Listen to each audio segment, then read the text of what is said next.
Just started out in 2009 that I became interested in getting a hobby into beekeeping. We've had land for several years and then we weren't really using it. It was just agricultural land I was renting out. I wanted to do more with it than just renting it out. So looked into a couple different things, what we could do with the land, growing things and different plants, cash crops and stuff like that. Honey is a good moisturizer. Honey is a humescent, so it does moisturize your skin. It kind of keeps the moisture in. Plus, another thing is when you use beeswax types of soap, you'll notice that the water will kind of do like it'll bead up on your skin, which you don't see that a lot in other types of soap, but you will see it when you use beeswax soap.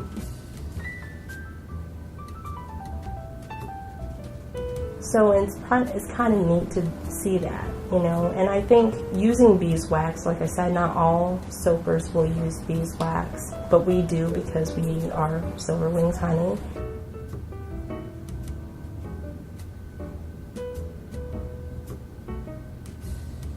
Beeswax is just an important part of the soap, plus it does harden that bar. It makes it last a little bit longer, and I think they know what handcrafted soaps are, and they say, oh, they kind of melt and they don't last as long. But we've had a lot of people say that our soaps last a lot longer than what they've noticed other handcrafted soaps do.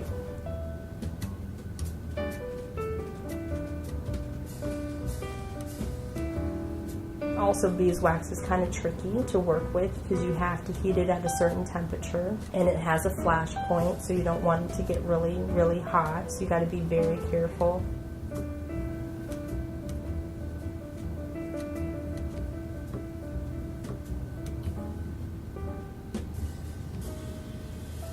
I've seen other soap makers have different products, but because I can incorporate beeswax, or if I can incorporate honey in it, I'm not going to make it. Honey and beeswax can't go in it. We can't. We're not going to do it.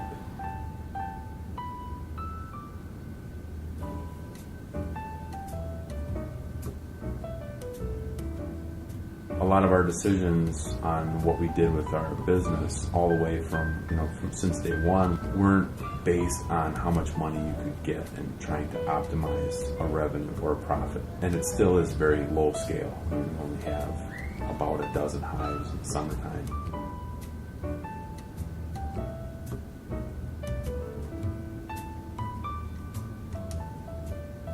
First decision on labeling, packaging, and even the oils and things that go into soap wasn't based on what ingredients are cheap. How do we make a really good product? We try to minimize how we take care of bees. We minimize the medication and different things that just kind of go hand in hand with taking care of bees.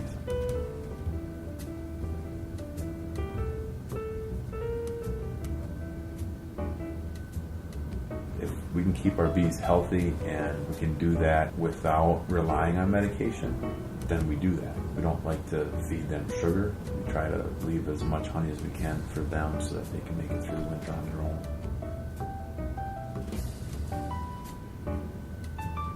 When we use our honey, we know that it was it's a good honey source, and it kind of gives that same quality then to that soap or that other product that we're making.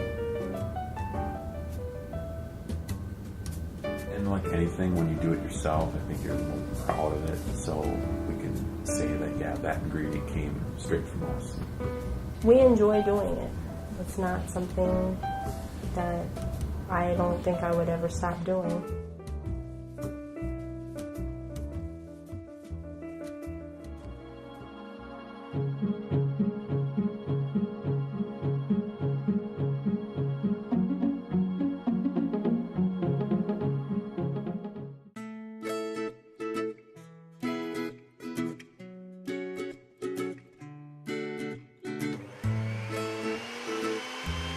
About 4 years ago, we were looking for more of a commercial space just to bake legally and sell legally. Saw the space was available. We talked to the owner and transformed it from an old, dusty garage to a cute little bakery.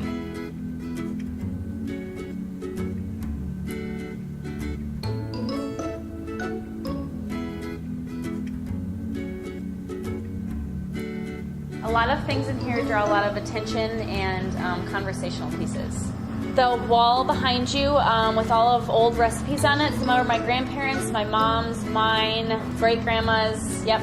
We just kind of collected as many as we could, and I had to go to like some thrift stores and find the remainder, but for the most part it's a lot of family, a lot of friends, a lot of community, so it's exciting.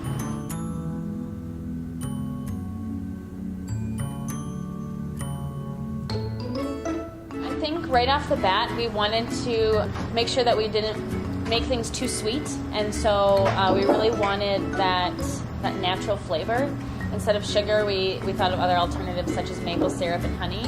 It does get quite expensive, so we weren't able to use it as much as we wanted to, but for the most part, our granola, some of our buttercreams, and our granola bars, a lot of things are sweetened with honey, so we do go through it quite a bit.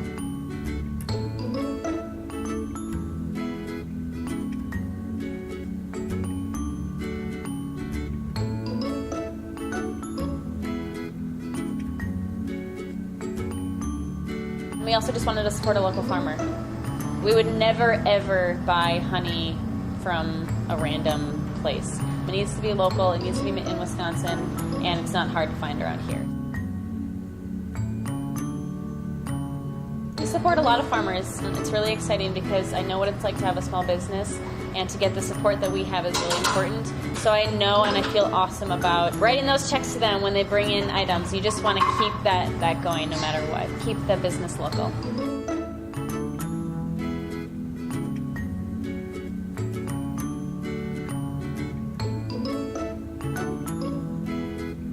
We go through 2 of those huge buckets, which I think are 5 gallons a month.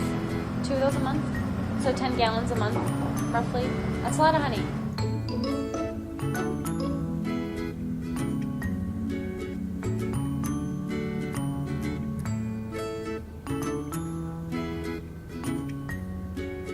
I mean, yeah, I guess we always would try to use it whenever we can, but right now those are we go through enough of it, and I'm sure we'll be creating more cakes that would call for honey or buttercreams, but for the moment, we're happy with our honey consumption.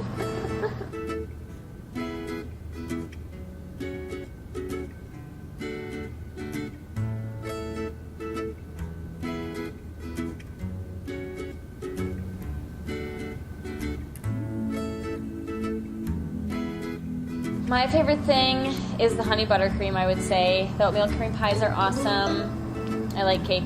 I eat it every day. Not hard.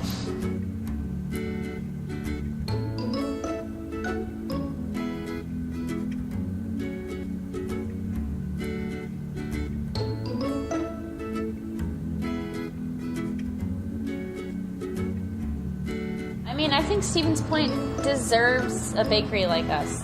There's people that come from Wausau and Rapids and Wapaka just to see us. I think I gain a lot of pride just having those people travel just to come to this small little garage. I think that's really important, and I don't feel the need to expand in any other surrounding areas because I feel Stevens Point deserves the biggest and best bakery. And we would, if we were to expand, we would definitely just make something larger just like this, but keep it in Stevens Point. Because we've gotten so much business from everybody, we've been supported by so many people that they only deserve to see more of what we can handle.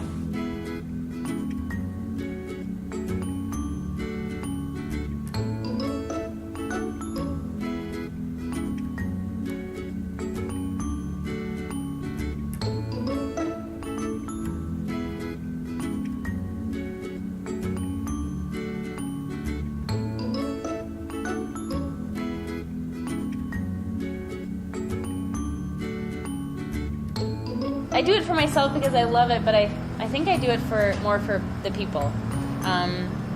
If we were to move somewhere else, I would feel like I'm letting a lot of people down. So I'm happy doing this, and I'm happy to keep people happy as well. Our staff is awesome. We have a lot of fun, and I wouldn't trade it for the world.